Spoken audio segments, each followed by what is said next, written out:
Hi, it's Natalie. Happy Thanksgiving and happy Christmas, I suppose. I've got an old video that I recorded this summer when I was in the south of England, and I'm going to edit it now to upload it. And I'm sorry I keep uploading old content like this. Maybe someday I will post more regular things.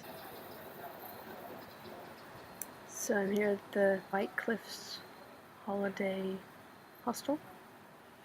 Literally, these are the White Cliffs. I'm on the back porch. It's just a row of back porches up against the White Cliffs. I walked out a window to get on this back porch.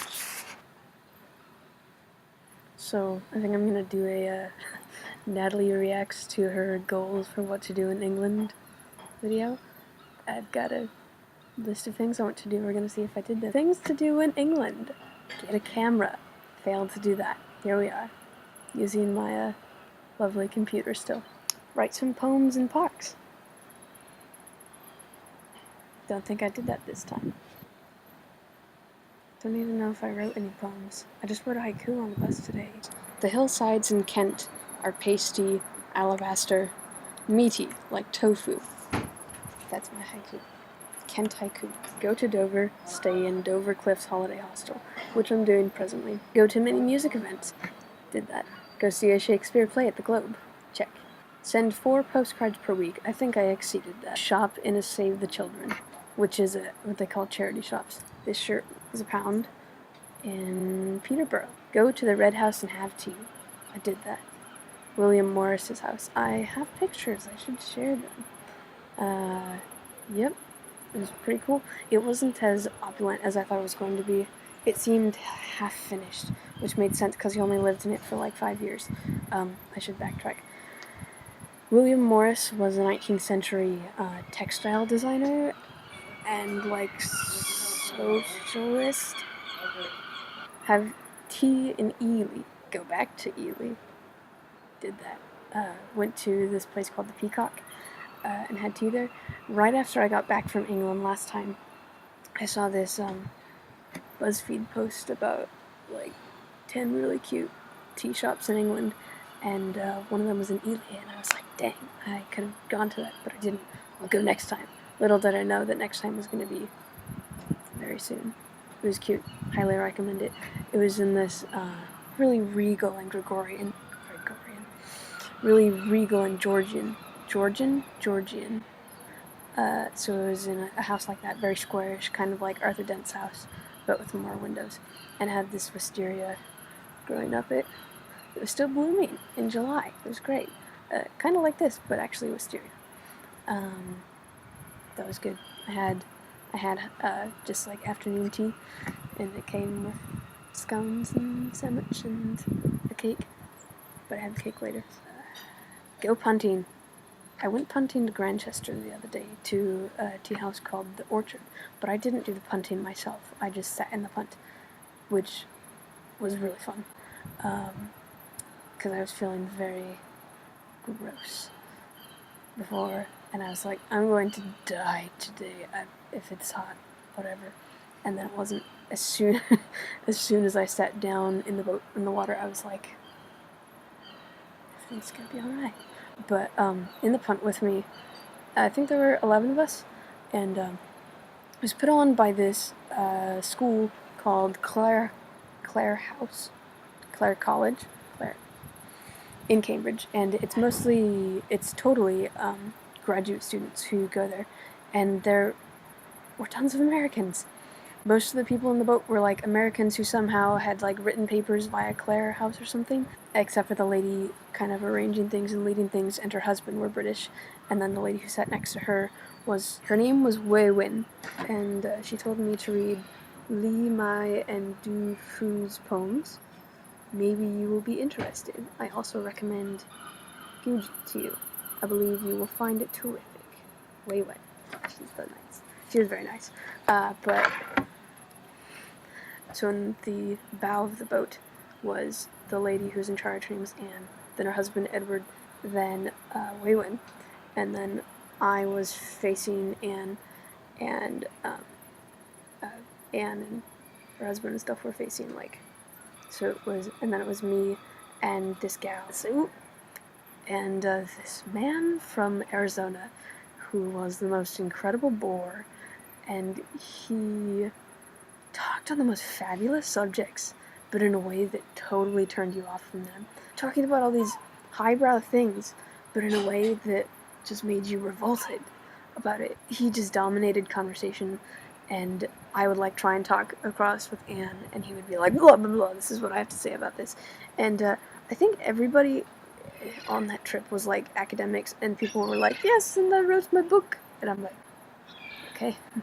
I wrote this theoretical thing and it was presented in Oxford. Fader ur thuthe ert in heavenum, sitt nama i halgod, so plice. Anglo-Saxon Lord's Prayer. That's what I can do these days.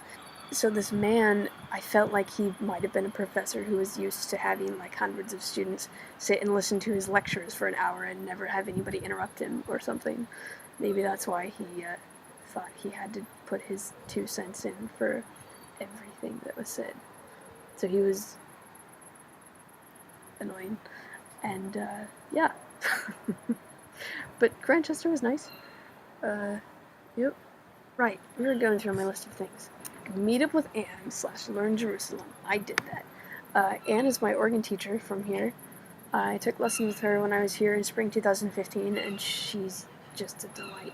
And I've been wanting to learn an English hymn called Jerusalem, which is like the second most important song in England, kind of. It's there's this old English story that perhaps when Christ was a young child, young teenager, when Christ was young, he came with Joseph of Arimathea, who was a merchant. They came to England because the Roman Empire, was in Britain already by then, so there would have been connections, and perhaps Christ came to England and was like,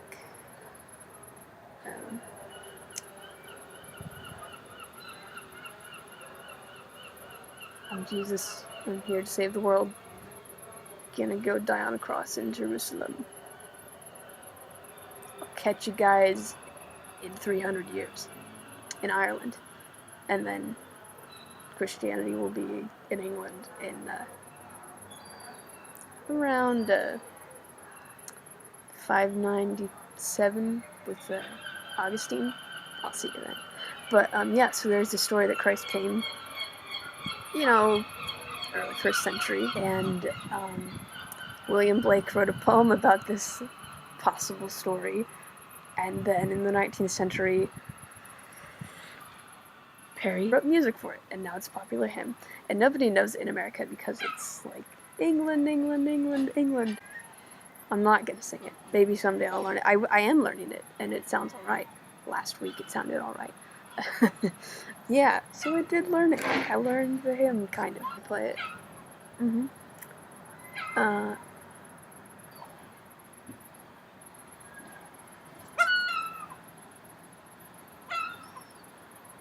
Sup? I don't have anything. Nothing.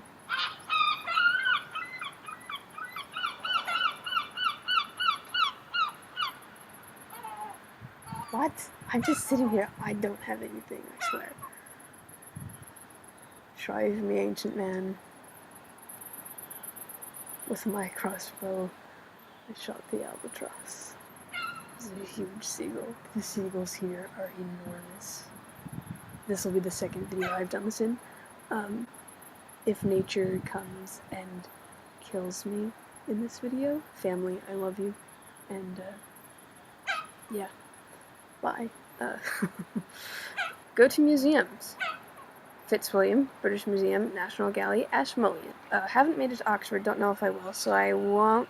I haven't been to the Ashmolean. Don't know if I'll make it this time. I went to the National Gallery the other day, saw my favorite painting in the world, surprise, by Henry Rosso. That was great. Didn't go to the British Museum, it's all statues and stuff.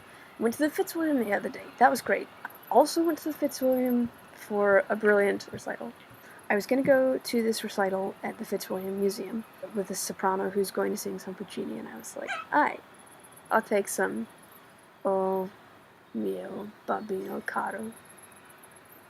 O mio caro bambino, Zappuccini. Dum da da dee dum da dum bum.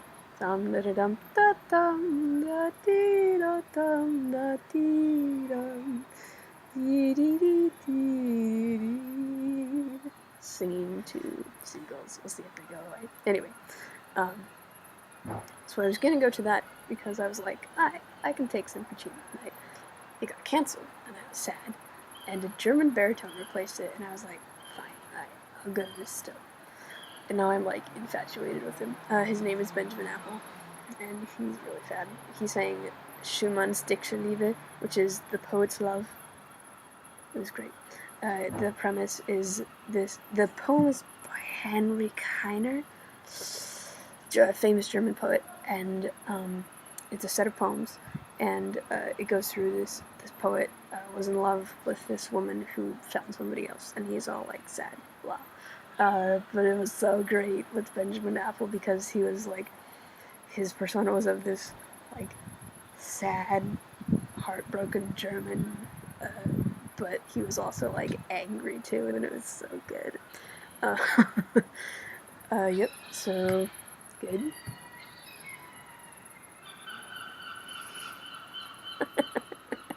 This one says, send Bethany a postcard / get art present. Well, I still haven't sent poor Bethany a postcard yet. I got her an art present, so sorry. This is so sad. This one says, buy Kevin tobacco and buy myself tobacco. Well, we'll see. Oxford, I don't know. Buy myself a pipe. Haven't done that yet. Go to at least 2 places outside of Cambridge every week. I think I came pretty close to that. Do homework in a tea room. Good.